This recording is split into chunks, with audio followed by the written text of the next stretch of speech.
Just want to remind you guys, you can sign up for listener support for this podcast. Just go to the link in the bio.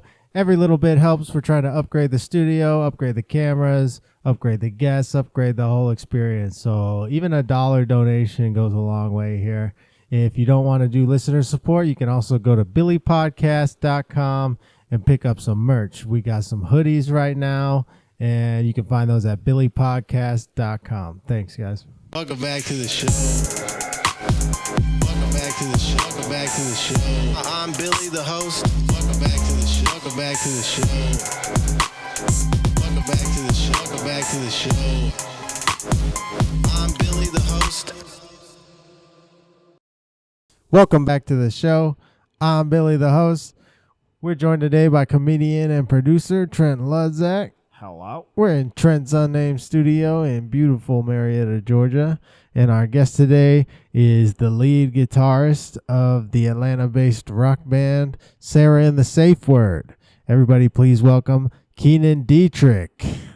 Welcome, Kienan. Thank you for having me. It's great to have you, man. Last I saw you, opened up the Red Hair show with some music. Yeah. And that was a lot of fun. Thanks, man. Yeah, just like playing some background music. Yeah. I like doing music at the beginning of a comedy show because it sets a vibe. It feels very like baller. Nobody else does it. I'm like the only one that does that. You got to stand out somehow, yeah. Yeah, plus it's hard to find like good musicians that like want to play at a comedy show. Yeah, I can see some other people like not thinking that's much of a gig, but yeah, I love comedy, man. You know, like works for me. Yeah. I mean, playing acoustic stuff and doing like the covers and the background stuff. That's like number 5 or 6 down the list of things that I do. So I kind of do get a bit of freedom to take gigs that otherwise wouldn't be super appealing, you know. Yeah. Not to talk too much shit about your. I love the show. Well, you great. come from the DIY punk rock. Oh man, yeah. Scene, like I do, and like so many other. Yeah, man. people do. I've cut my teeth in some pretty janky looking places. Did you always know there was a comedy scene in Atlanta? Because I've seen you out at some shows before. Just well, yeah. happenstance. I think you came to the Strand.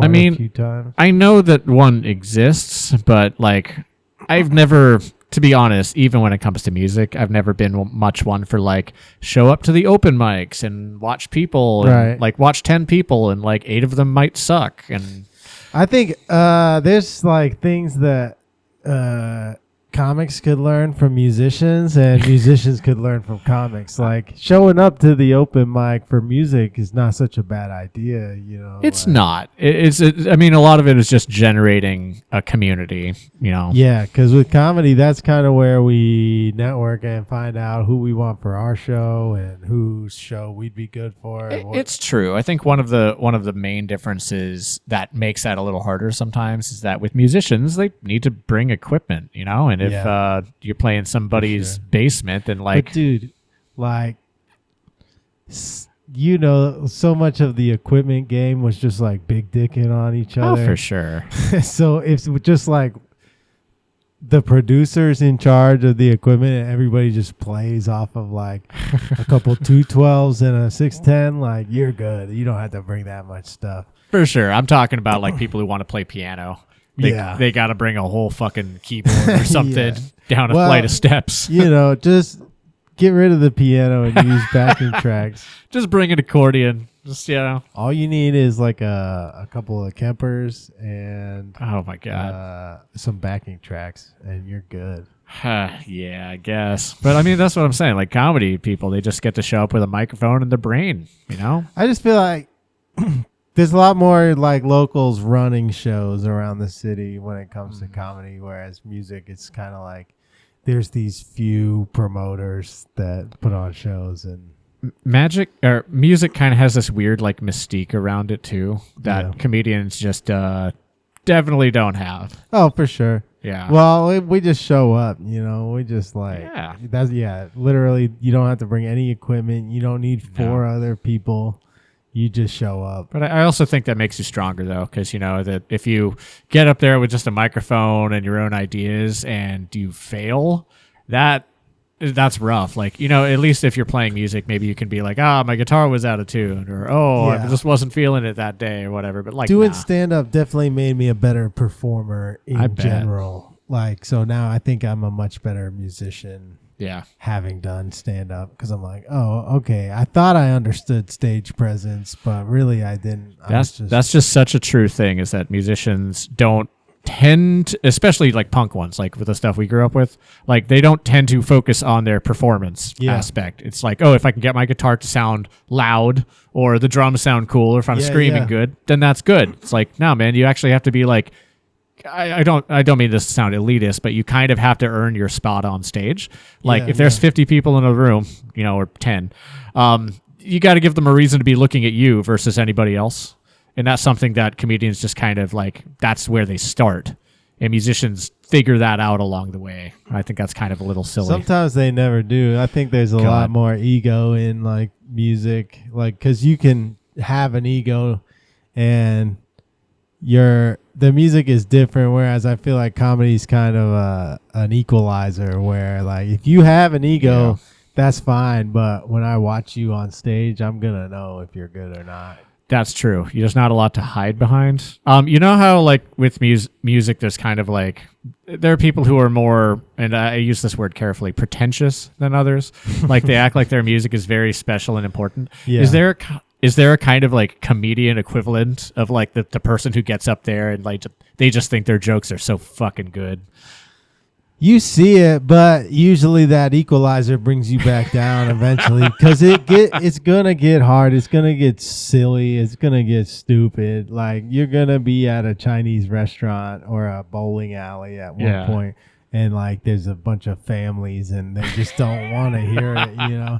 And it's like, I try not to go out of my way to be in those situations, but I always find myself agreeing to something and then getting there and being like, oh, this is a nightmare. Oh, man. I mean, speaking of someone who plays a lot of cover gigs, I frequently do show up to like the bowling alley or like for me, the equivalent is like an assisted living home or something where it's like, suddenly I'm playing for like 20 people who are over 60 and have heard like 2 of the songs in my set list. This is going to be great. Yeah. Yeah, man. But like also people will not be as mean to a musician if they're like, well, sometimes they will. You'll get that drunk heckler that's like yelling out or whatever. True, but people are much more comfortable giving their opinion on a comedian. Absolutely. Like I think I think what it is that like as a musician, you're up there singing or playing, which not everybody knows how to do. But if you're a comedian, you're a quote unquote just up there talking. Yeah. And so people feel a lot more inclined to just give their opinion because then they're also just somebody talking. Yeah, because like they're listening to you talk, and in their mind they're like, I could do this. This is a conversation. Yeah, I need to give my input here. This guy's not funny. I could be funny. That's what they think. Absolutely, man. It does. It's weird. Like it takes practice, just like anything else, just like guitar or any skill. Like there's a like I have never done comedy. I have always wanted to. It's one of those things where like one day I'm gonna do it, like skydiving or whatever. Yeah. And the reason I hesitate is because every single time I listen to like some comic doing an interview and somebody asks the question like, what would be your advice to somebody getting into comedy? The response is always like, you have to be able to bomb in front of a crowd and not want to kill yourself afterwards. You just gotta hammer it out, really, like trial by fire. I mean, yeah, man, I'm cool with trial by fire, but like, boy, that just, oh man, if I don't know what it is, but if I sound bad doing a song or something, I just don't care. It's like, okay, that's fine. But if I get up there with something that I think like, oh, this is going to be hilarious, and then no one in the room responds, oh my God, I'm going to die inside, you know? Yeah, maybe. Eventually, you grow numb to it, right? The key to comedy is fully dying inside. Yeah, you grow numb to it, and because then, like, it's similar to music where if you're just around long enough, eventually good opportunities will come your way. Like, I'm sure you guys have played some pretty fun shows. Oh, decent fun shows. Yeah. No, we played tons of. Yeah, no, we've run the gamut, man. We've played almost every kind of like show there is as far as like audience response. You play to one person. You play to one person who doesn't care. You play to 100 people who don't care. You play to 100 people who love you. Like we've run into almost every sort of scenario because we've been doing this for like 8 years. So that's where like bombing doesn't bother me that much because I'm like, well, you don't know that I've done a room to 300 people who all really enjoyed it or whatever. Like that's a shocking level of security, like personal security from an artist. Though you got to realize that's unique, Like, but like I could leave any situation, right? I could just put down the microphone and leave if I wanted to. I'm really trying to make those people laugh. What's the longest set you've played after you realized you were bombing? Like the longest you've stuck around on stage when you were just like in the hot seat? I would say 20 minutes. If you're a material guy like me, if you're in there for 20 minutes and you're eating a big bag of dicks, like just get out of there. No matter how much time you agreed to do, call it a day and you're done. I did 35 at Gold Dust one time. 35 after you realized you were like eating shit. There's no. Gold Dust is only bombing. You go there to bomb for a long time. The goal is to bomb for as long as to you go can. there and just fail. I'll do 20 minutes of my material. If you're not feeling it, that's not an unreasonable. That's a band set, right? That's a Swayze Oh, set. yeah. 20 That's a minutes. short band set. Yeah. 20 minutes is like, why are we even playing this gig, Like Mike used to play like a 20, 25 minutes set. Oh, yeah. Just We played like tons. Slam out some fast pop punk songs Yep. and then leave them one more. Was the Exactly, idea. yeah. The 20-minute set is like cut anything that isn't going to just be an absolute bar burner. Yeah. But yeah, but I guess for 20 minutes, I mean, obviously for comedy, you try to keep it punchy. Like you don't really get, not that like when you slow music down, not like it's dead space, Yeah. but like if you're playing 40 minutes, sometimes people can't stand like loud punk music straight up for like 45 minutes. You got to Right. give them a break somewhere. But like, what's the comedy equivalent of like, all right, I hit them with the 1-2, punch. I need to take back. Is it just like, I'm going to start a story. I'm going to start like a long, like almost like a Shaggy Dog type joke.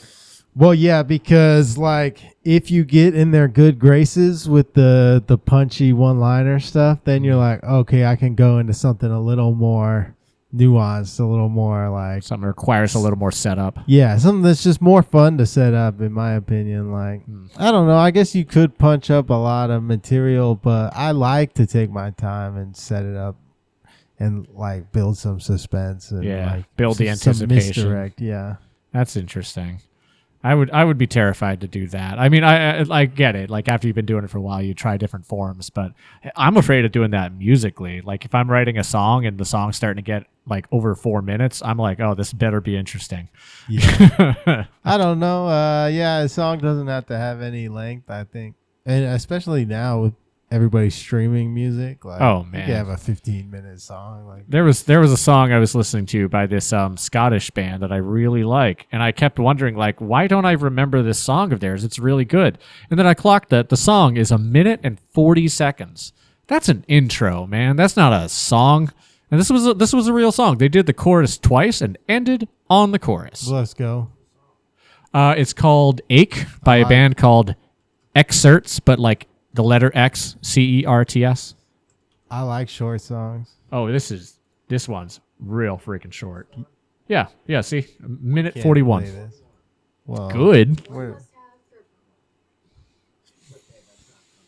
It's good, but it's just like you feel like just as soon as it starts really kicking in, you're like, what? Yeah. You stopped. Yeah. I don't know, man. That's like I was in a pop punk band. I like pop punk. I like a good short song. Leave them wanting more. That's what I think. I know, but there's a certain extent to where it's just like, when you go to a fancy restaurant and they give you a freaking meal that looks like it's an appetizer and then they charge you like $30 for it. I'm not paying I'm not paying money for music, but when it's a band that I'm just like, okay, I settled in, I got into the idea of your song, I let this into my brain, and you're only giving me a minute 40, a minute and a half of this? Come on. Well, let me into your world. Are you guys fully independent? Nah, we're signed. Okay. Yeah.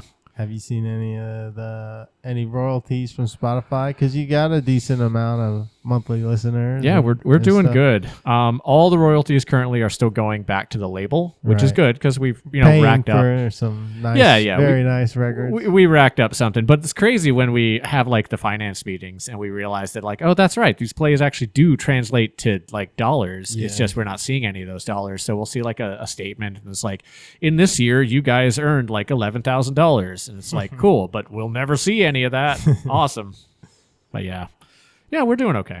Yeah, that's good, man. Thanks, Yeah, I've just been seeing some of the analytics whenever people post them and stuff for the yearly wrap up or whatever, and Yeah, it's become a weird measuring contest. cool, that man. I'm not a fan of it. I mean, like obviously internally, I love it when it's like, wow, this song got to blank 1,000 plays in like 24 hours or something.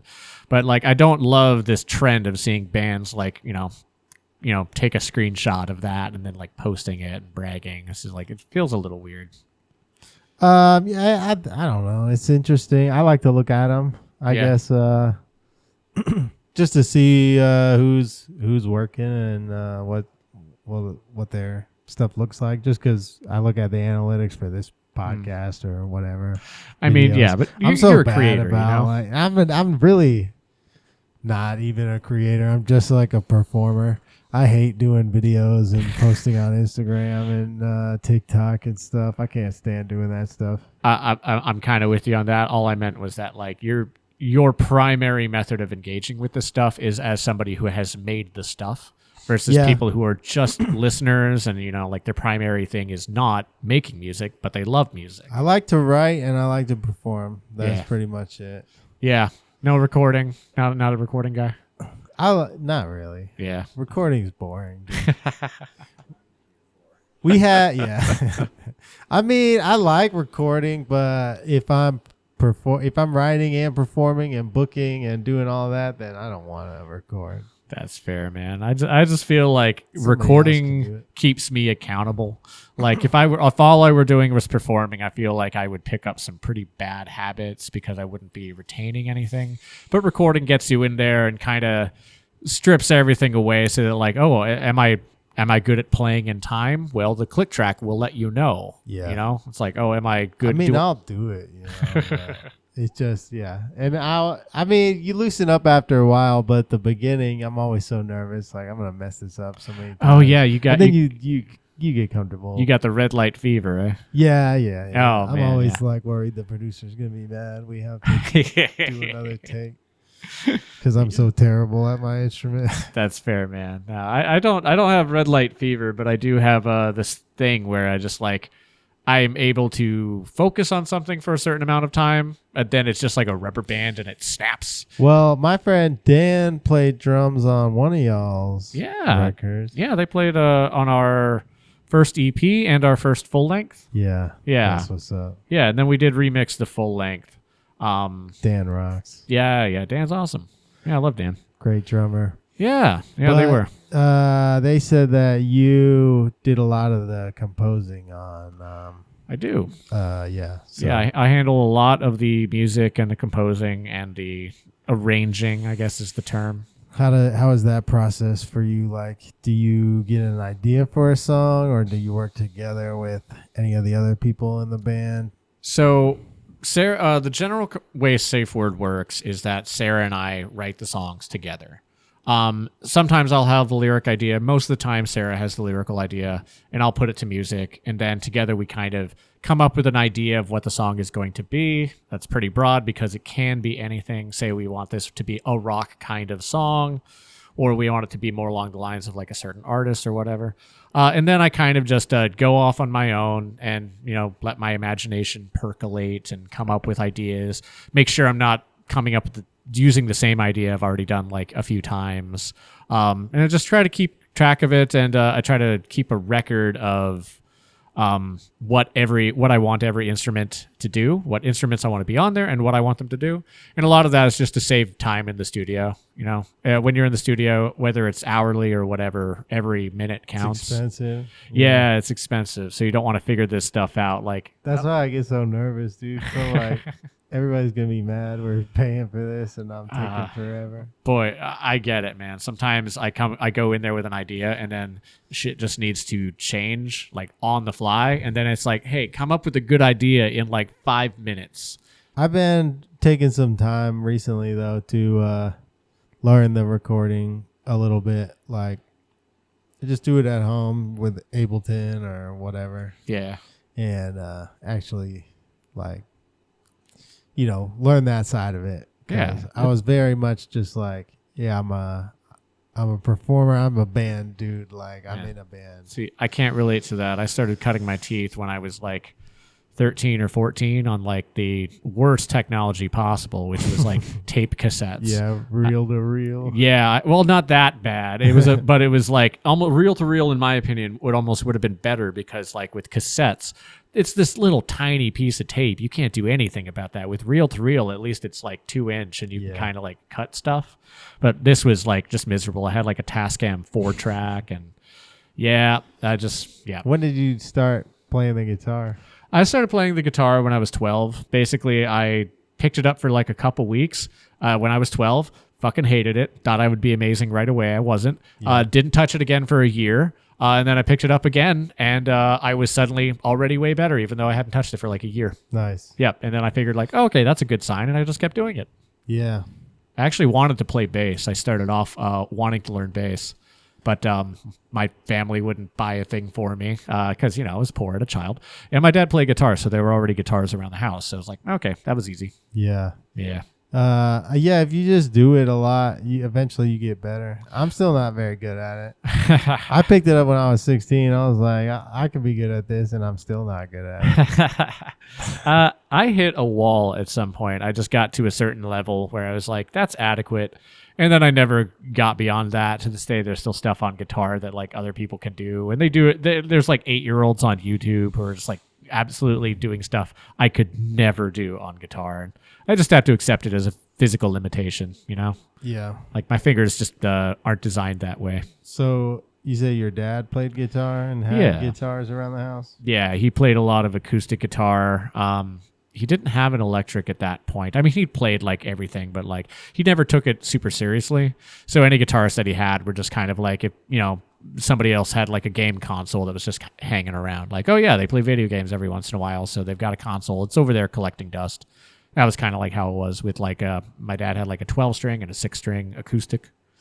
And I figured I should at least learn on acoustic because I'd always heard that again, going back to when I was a kid, so I was dumb. I didn't understand anything. But I would always heard that if you learn on acoustic, it's harder because the strings are thicker. And then when you switch over to electric, it'll be easier to do because the strings will be thinner, Yeah, that's a little cliche guitar. It's a little untrue. You also learn real bad habits. Like they're virtually the same instrument, but there's enough important differences that if you start on one, it kind of sets the framework for the other. Guitar is kind of one of those things though where you want to play on a lot of different ones because different guitars have different feel and style. Like you want to figure it out. You want to figure out what you like best. I've never been one of those guitar players who's like, this song needs to be a Les Paul. No, this one needs to be a Strat. Like, I'm not, I've read some interviews with John Mayer where he's like that, and I just think, like, that's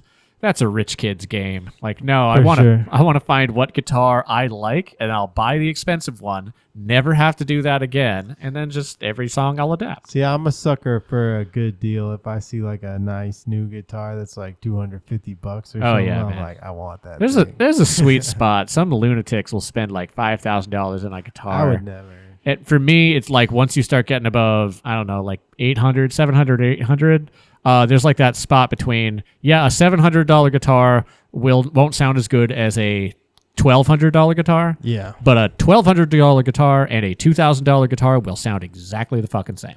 1,500 is the limit. Like, yeah, that's 3. Yeah. That's a nice guitar, but it's not outrageous. Like, I could never bring a $1,500 guitar to a gig, though. Right, You know, like that thing is in my house. dude, I say Squires and Epiphones for gigs. 'Cause Oh, yeah. it doesn't matter what guitar you're It does playing. not. As long as it stays in tune throughout the performance, that's the one requirement. If you're playing like if you're like a metal band playing like 5150s or like anything with tubes, like you're pretty much, you could use any guitar. Oh yeah, and especially if you got like 500 pedals you're playing through and then an amp, nobody's hearing the guitar. Yeah, None you're of that just tone is roasting coming that through, sound man. Anyway, just deep frying that sound. Right? It's like, yeah, I'm running this through 500 pedals and I've detuned it down to like drop A. Yeah, you're not hearing any of the specific tone of that. I saw you had one of those Acoustasonic guitars. No. You like? I thought you had the dark blue Fender. Oh, I see what you're. Yeah, no, that's not an acoustic sonic. That's just an acoustic that can plug in. I thought it was called Acoustasonic. No, that's a specific brand difference. Acoustics that have a pickup in them and then are connected to an electrical thing so that they can plug in. Those really are just kind of standard the thin now. one. Yours was just the regular acoustic from Fender. Yeah, the acoustic sonics are the ones that are very like the body is shaped more like an electric guitar. Okay. So it's really trying to be like between an acoustic and a hollow I body. misremembered that. Then. I All thought good, man. That was what- like a year ago. You like that Fender acoustic? I do. My friends bought it for me. I've never been much of an acoustic guy. Since I started learning on it, I moved to electric and never looked back. So ever since then, every acoustic guitar I've ever had has been out of necessity. And then my friends bought me this one and actually really like it. So it's kind of nice. It's kind of changing my mind a bit. I bought a Yamaha acoustic during the pandemic. It's got to be the Yamahas, man. Dude, it was like $300. That's the one. Yeah, I think a $300 Yamaha was the one that I learned on. It's so nice. Got a great action. Yeah. Oh man. Well, it must have been treated well. The one I had certainly. Yeah, I bought it brand new. Yeah, that'll do it. Yeah. I don't know. Yamaha just has this real weird reputation where like if it's top of the line Cheap Yamaha, guitars. it's probably pretty good. If it's low end, it's the shittiest shit. No, I had a much worse guitar before. I had the Oscar Schmidt by Washburn. That was like $100 guitar. Washburn. Like a $99 guitar. Yikes. The action was so bad, dude, it would hurt your fingers after playing for like 30 minutes. Man, I swear I'm not an elitist when it comes to guitars, but there's definitely a category that is just like it's below beginner. It's like they deliberately make it hard for beginners to like try to weed out the weak ones or something. And then you get to a certain level where like, oh, that's right, playing my instrument is actually enjoyable now. Yeah, you just got to know what companies sell the good, cheap instruments. Like, there's nothing wrong with a $100 Squire Stratocaster. Yeah. Right? Do they even Like, sell for $100 now? I think so. With Look inflation, up, they kept the price? Look up Stratocaster guitar. I thought like even the cheap like beginner stuff was like $200 now. Is it? I don't know. Sweetwater.com, you just paid. Sweetwater's the good stuff. Oh, there's a $5,000. Yeah, guitar. no, you got to look for Squire. It's a brand. It's like their On the left, I don't want to say low end brand because brands. I played some Squires that were pretty good.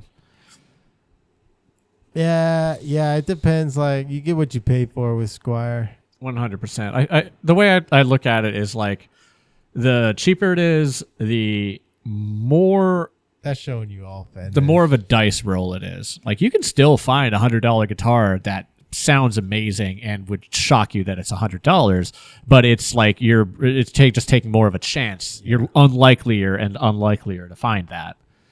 But yeah. Go to PowerPC in Marietta, Georgia for all your home, student, and small business computer needs. They got everything from refurbished laptops, refurbished desktops, gaming PCs, and even podcast production PCs like the one we're using here in Trent's unnamed studio. So if you need a new PC or a repair on your laptop or desktop, go to PowerPC in Marietta, Georgia. That's PowerPCGA.com. Oh man, doesn't want you to find it.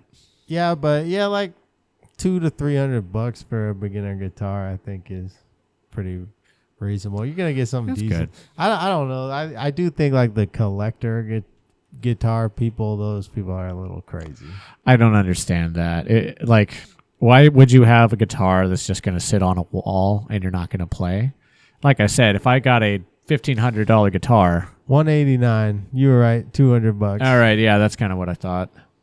But hey, that's a nice guitar for under $200. I mean, that's what I'm saying. Like, that's still not bad. That $300 one there with the maple neck, like that would be, or maple fretboard, that would be a perfectly good serviceable guitar to learn on. Absolutely nothing wrong with that, and to tour with, like you said. Just it's, touring. yeah, if this thing's going to be knocked around in a van or a bus for like a month, You don't need to be the big cheese out here with the nice guitar on the road because your guitar's just gonna get messed up. it's just way. gonna unless you also can afford those like $800 Enki cases or whatever. Yeah, I get though. Yeah.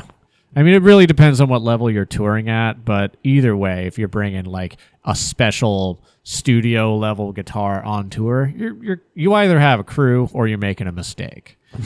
Yeah, and you got to have a crew you trust because that's just another mistake. But yeah, I don't know. I'm just I couldn't do it. What kind of gear do you bring on tour? On tour, I just bring the same guitar that I've been playing for years, a slightly worse quality spare, because I'm not the kind of guy who's going to change strings on stage when I break one. Yeah. I did that in Seattle. We were playing, and I popped a string, and I literally ran off stage into the audience to grab my spare guitar because it was stuck in the green room, which was nowhere near the stage. That I don't tour with an amp anymore. Really? That ship has sailed. I mean, like, if you still play with amps, more power to you. It's what if great. you have to play at like Swayze's or something? I'd still bring like a it's called FRFR, but it's like my own PA speaker. Okay. It's still lighter than an amp. Yeah. I'm not bringing an amp with tubes and all that kind of shit. Because like the thing is with the modeler, every parameter is within my control, which is what I've always wanted. Right. And I've got a special weird little modeler that allows me to send two completely separate signals, one to front of house and one to a monitor. So if I want to turn up my monitor, I can without disrupting the mix, which is impossible with a guitar amp. So yeah, yeah, man. That's the digital modelers have changed everything. Oh like man, the Axe FX or the somewhere in the Helix. last like 5 or 6 years, they went from terrible to perfectly fine. So you're not like a big gearhead? I'm a big gearhead. I like the digital stuff. I like gear that is practical. Yeah. I have some really good amps. I've even got a 112, which isn't very like big, that I've got a case for it, so I could bring it with me on tour, but I don't want to. Like, what am I sacrificing? Yeah. With the space that amp takes up. Especially if you're playing a venue like the Masquerade, you don't need amps at all. No. You got plenty of sound. Those are most of the venues we play with Safe Word. We tour. We have an agency who gets stuff for us, and every once in a while there's a nasty surprise, but most of the time you show up and it's a good PA and you can rely on it. Yeah, you got to bring the dummy half stack though. You got to have the wall of half stack. Oh man, I thought about doing like that for a Kiss. while. I just can't do it because like I can't. It still takes up space. That's what I care about. Is that like if we want to tour in a van without a trailer, Right. because trailers they come apart so easily, they get stolen so easily. You got an So extra axle now. Yeah, we try really hard to keep it within just a van. So even decorative stuff like stage stuff, which, obviously those dummy half stacks are a little bit of a joke, but there's still stuff to bring on stage like banners and things. Yeah. And those take up space no matter what they are. I want to cram it into a Ford Transit, 15 passenger with the seats taken out. I got to be real judicious on my space there, Yeah. Yeah. So no more sleeping in the van. Nah, we graduated to hotels. We budget carefully. We're not staying at the Ritz. We're not staying at even Hilton, but and the drummer always gets to stay on the couch, so he always draws the short straw.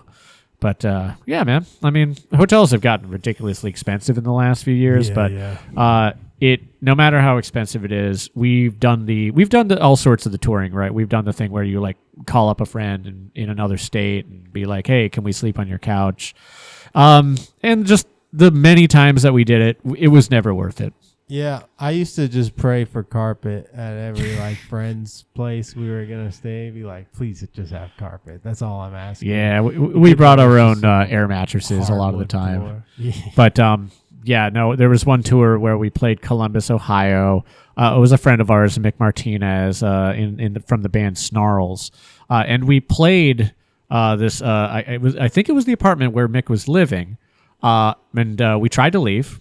Our car got a flat tire, and so we had to stay. And so we hadn't planned to stay, so we basically just slept on somebody's floor, like hardwood floor, and then had to deal with it. Deal with getting the tire replacement the next day. Yeah,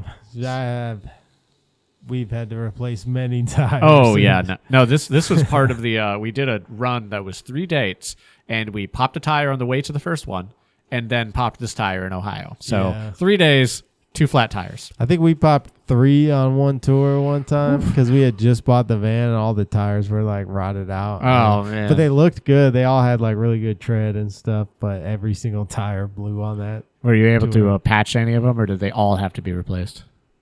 I think they all had to be replaced. Yeah, because they were just like they were so old and just like dry. Patching feels like a lie. Like I've never had a single AAA person be like, "Oh yeah, we can just patch it. It's fine." It works if you take it to the right shop and it's just like a nail in your tire or something, but your tire still holds air. Yeah, the good shop is important. Every single time I've got a nail, they're like, "Oh, it's actually breached the wall." I'm not a car guy.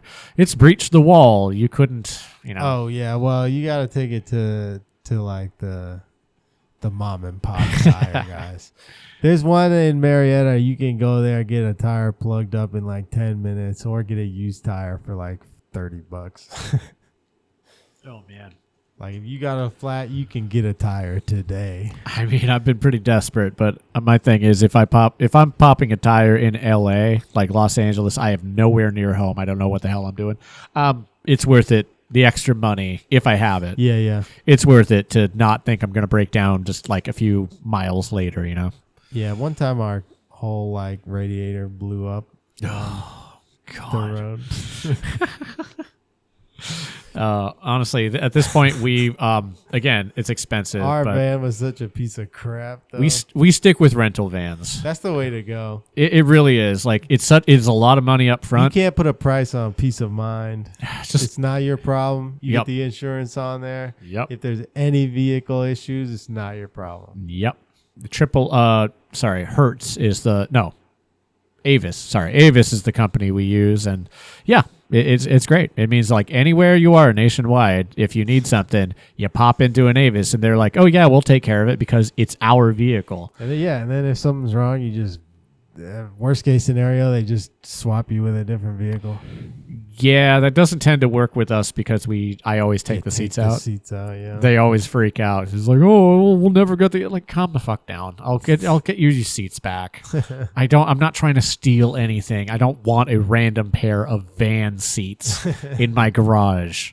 I actually already did that once. I had one of my cars I had when I was younger. I really liked it. It was a minivan, and it broke down and busted. And I was like, well, you know what? I'm poor. I need furniture. I'm going to take the seats out of this thing before I junk it. So I floated around with those for a few years. You gotta stabilize those things, though. They're not very... No, I'm not going to flop down in them. But, they're better than... What kind of minivan was it? It was a Nissan Quest. Was it good? Yeah, I love that thing, man. It was one of those cars that everything was good until suddenly nothing was good. And within like 3 or 4 months, a whole bunch of $300, $600, $900 things start happening to it. I want a minivan. Yeah. I got the CRV right now. CRV? Yeah. CRV's not a minivan? Well, I want a minivan. Oh, okay. Oh, you want a minivan. They got some nice ones now, dude. They got like the hybrid Toyota minivan. Oh, man. I am so stoked to get another hybrid. One of mine fell apart, so I had to get a CRV, but it's a standard. Hybrids are just like, I don't know if I'll ever go fully electric, but hybrids are pretty damn nice, man. The hybrid is nice. Yeah. You like the CRV though? It's fine. I mean, it gets me back and forth. It's a 2008, so it's kind of a step back in terms of amenities. But the guy who fixed it up before, or who sold it to me, he put like a GPS and a console in the center of it. So Nice. at least I'm not rocking the tape cassette converter, Yeah. bullshit. CDs. Oh yeah, man. Sometimes having a CD player is nice though. Forces you to listen to like local bands and stuff. Those are the only CDs I would have.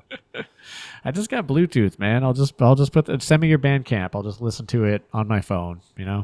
or I won't, Yeah, I've converted, but it Yeah. took me a while. It took me a while, but man, I'm so glad I did. It's so worth it to just be able to listen to almost anything. Do you guys still release like CDs or records, vinyl records? Yep. Or? We ventured into vinyl a couple years ago. We've been doing CDs for a while because you need stuff to sell while you're on tour, Yeah. People like the physical media. People like the tangible thing they can hold. They ask you to sign it, so that becomes kind of a special souvenir type thing. Yeah, it's like some you can hold on to. Sometimes they just want to support the band, but they don't want to leave empty-handed. Yeah. Well, and people really like listening to vinyl these days. Like, I know they don't have to. There's other options, but some people really like it. I don't see the point in listening to vinyl. Just I feel like if you're the generation... Well, how old are you? 32. 32. Okay, so I'm a decent amount older than you. Not a crazy amount. I'm 38. Okay. But, like, I was part of that generation that, like, my parents had vinyl. I was there when we switched to CDs. I listened to a lot of cassettes. So I've experienced personally every new media that came, every media right from vinyl. And I remember trying to do vinyl, and when CDs came out, it was like, oh, thank fuck, I don't have to do this anymore. What an interesting time in history, right? Because we kind of saw like computers start from nothing. It seems so normal. Like, it doesn't seem weird thinking back on it. But now that when you think about it, like, oh yeah, when I was a kid, none of this existed. I was just like stoked on it because as I got older, like video games kept getting better. Better and better, man. And then they stopped. They hit a ceiling. I thought it was going to keep going forever, but then like there's only so realistic you can make a guy's face before you're just like, it's just people again. We'll see. I got an Oculus on the way. Oh yeah. I have an Oculus. We can play online together. I just don't have any money for video games anymore. That's my biggest problem. I still love playing video games. I stopped caring about video games. I was never good at them. So it just became this thing that I had to do. Well, yeah, you gotta just like accept the casual gamer status. That's what me and Trent have both done. Oh, It's like, I'm a non-gamer. I like to play the Pokemon games. They're fun. They're just casual. Like the most recent game I actually like played is probably like a PlayStation 2 game. That's when I checked out. That was a great time though. It was a good console. And you can still play all of those games. I can. I hit college and I didn't have the free time that I wanted to have anymore. I really loved the Game Boy Advance, so I like to play like old Game Boy Advance games on the computer and stuff. I like going. I occasionally like dipping back into like Nintendo 64 stuff. Back when it was real janky, but like it was the wave of the future back then. Yeah, I just play all the old games pretty much now and just enjoy myself. Yeah. Is it all the competitive gaming stuff? I think it's kind of cool, I guess. Like, I don't know. I would never watch like competitive video games. Oh man, yeah, like they have these tournaments where like you're watching people do stuff. Mind-numbing. It's become this whole culture. Like I wasn't very interested in it before already, and then it became this whole subculture with its own memes, its own references, its own history, and like, oh, okay, now there's no way I'm gonna dive back into that. I guess like it's cool these people can make money and like be that good at this video game, but like I just like can't watch it or be interested in it at all. Yeah, They need to put gaming in the Olympics. Yeah, there's just like there's a lack of character to it. I mean, it became a sport, and I have never been into sports. I've tried really, really hard. I like some teams just because like my family was into them, and so there's that kind of held over. But I've never been the type of guy who's like, I'm going to look at the roster of the team this year. Me neither. Learn who these people are. I just can't care about it. I can't care. And I feel the exact same way about like streamers. Like, congratulations, you did elevate streaming video games to a sport. Unfortunately, now it crossed over into territory I don't give a shit about. Yeah, I always hear about this streamer or that streamer. I'm like, I've literally never heard of this person. Or like, have you ever heard anything good about a streamer that you've never heard before? It always seems to be like, oh, have you ever heard of this guy? Sometimes Oh, they do something no. funny. Or Yeah. they get in trouble for something funny. That's fair. It's usually still something kind of bad, though. But Yeah, it's I varying don't know. degrees. it depends. Yeah, sometimes it's just something silly. Yeah. I'm just not into it. I want to be because like I don't want to be out of the loop. But I think Yeah. I started feeling this way when I was a kid, when people would like, I knew the main sports, and then all of a sudden, everyone my age started caring about like X Games stuff. Like, oh, who's doing the skateboarding? Who's, rollerblading? And I just like, I couldn't have cared less about that Skateboarding's stuff. an Olympic sport now. I mean, congratulations to them. It's Yeah. hard. It's hard as is fuck. hard, yeah. I tried. I was terrible at it. Absolutely.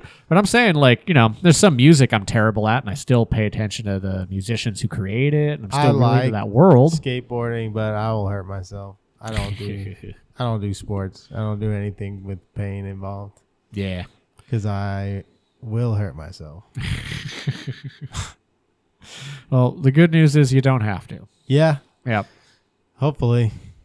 I mean, once you get out of school, they stop forcing you to do that stuff. And Yeah, somebody might force me to like BMX bike or something. Kidnap my child and like my first year of college, I took the bare minimum math courses, and I never looked back. I have not taken a math class in like 18 years, and I could not be happier. well, but then once like you gotta help kids with their homework, now you're back in math class because you gotta like learn all that stuff again. The good thing with that is that my wife is good at math, and, so she does that. Not my problem. And I do the English stuff. I do the writing. Like Okay, that's where my degree is. That's what I'm good at. That's where I stay. Yeah, Yeah, it's just division of labor. That's all it is. I see the future homework as like I'm back for round 2. Yeah, well, and they always change so much too. Like the curriculum yeah. changes. I was into on the education course for a while in college too, so I learned a lot about like how they design curriculums and all that kind of stuff. And they have to keep that stuff modern. They have to switch it up. They have to, the science of how people learn continues to advance. So they change things. They improve ways that they teach subjects to certain people. They try to keep it impactful. And that's why, like, 10 years later, how they teach math is completely different. And, well, yeah, I mean, but it's better. It's got to be better, right? No, I guess it depends on who's in charge, right? Really, I mean, that's what you find out. I feel like is it depends on the motivations of who's in charge, Yeah. for sure. But for a long time, people, America and North America in general, really. we would hope that it gets better over time. Yeah. I mean, there's all sorts of ways to teach all sorts of different subjects, but for some reason, math is the one that people focus on because they feel like it's so rudimentary, Yeah. and it's really not. Like, it's, it's always like changing, and it's like yeah. it's subject to like new. Well, theories and it's one of stuff. those things that seems really basic, numbers, but when you look at it, numbers are a concept just like anything else. And people can conceptualize numbers differently from one generation to the next. Yeah, It's like, how would you add these two numbers together? It's like, well, you probably have a process you follow in your mind to do that. And there you go. That's the thing you were taught. That can change, and that's fine because it teaches you how to reconceptualize numbers. I think all math is a lie anyway. Yeah. It's a racist lie. Like birds. Yeah. Yeah. Well, no, I think birds are real because I've seen dead ones. They're pretty gross. You don't think those are planted, man? Come on.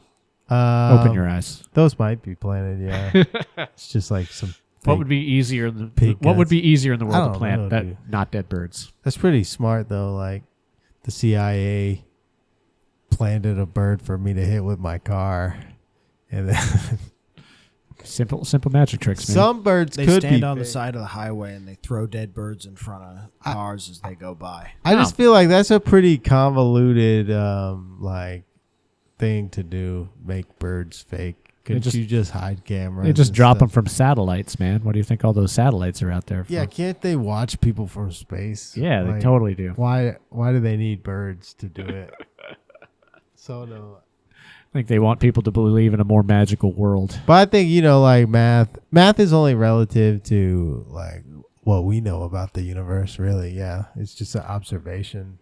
So Sort of. I mean, there's certainly an in-between point at which is math our observation of the world, of the universe, or does the universe actually function on some kind of engine that we perceive as math? Like, is it us imposing our thing onto the universe, or are we actually getting closer to knowing how the universe functions? they got imaginary numbers, man. I don't believe it. I think math is all a lie. All numbers are imaginary. Yeah, all numbers are imaginary, dude. I ain't never seen a 3 in the wild. Show me the 3. Show it to me. Show it to my face. Nah, man, that's just 3 things. How do you go from 1 + 1 = 2 to like now you can throw a nuclear bomb at somebody? Billy, that's what math class is telling you that over a very long time. Yeah. With a mixture of science class. Yeah, there's science in once you get nuclear. Now that's another- like a skill you really got to hammer away at, I think, What, because you could never get so good at guitar that you become a danger to the entire planet. I mean, Ted Nugent does exist. But you could get so good at math that you're like, hey, that's true. I'm That's saying, I know a lot of guitar players who are dangerous to people. It might guy- not have to do with the guitar playing. I was but- going to say the Insane Clown Posse doesn't even have a guitar. Look what they did. I don't think either of those men can read. All I'm saying is, who's had a worse effect on history? Asking Alexandria or the nuclear bomb? Definitely the nuclear bomb. Definitely okay. All right, man. Because you got to think like a whole genre of cartoons came from the nuclear bomb.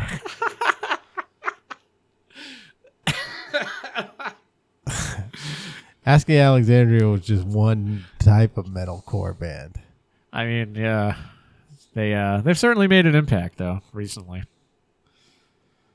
Like, just their lead singer. You is ever kind see of anything that Ronnie Radke posts? Oh, that's a better example. yeah. Ronnie Radke might be. That's a better example of somebody who's worse. He might be up there with Kim Jong Un. Yeah, I think we're gonna go as far as Kim Jong Un. We got to go with the Lost Prophets guy. That's pretty I think bad. that's pretty much the bottom. But he wasn't a danger to the entire planet.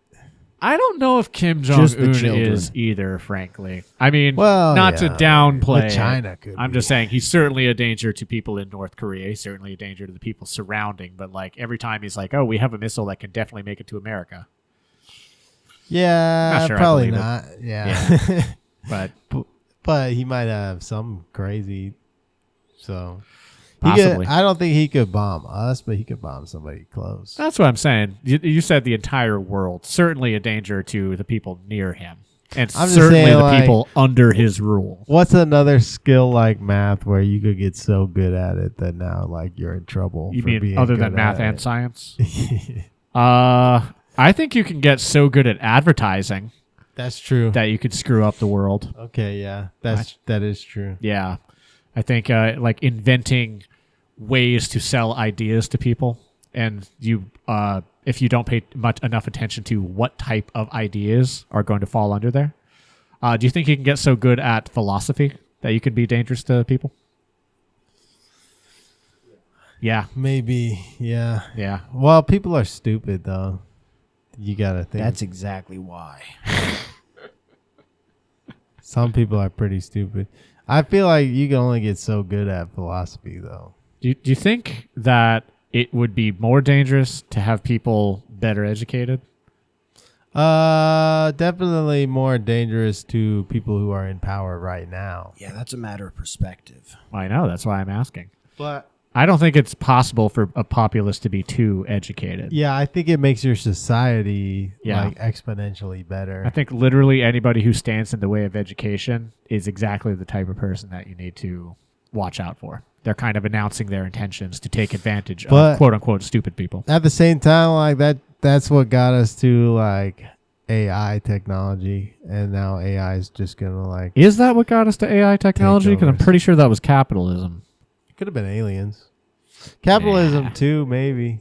But most of them are free, right? Like ChatGPT is like free to use. Yeah, no, but it's why was it created in the first place? Why is it being sold to people? It's been co-opted by capitalism. Now everything has AI, Facebook, AI, Right, and that's why. My coffee maker. Well, has I also think that's the AI. only reason it was developed. It can predict when I'm gonna want coffee. I mean, Or I can something. predict when I want coffee. Does that make me AI? Well, yeah, kind of.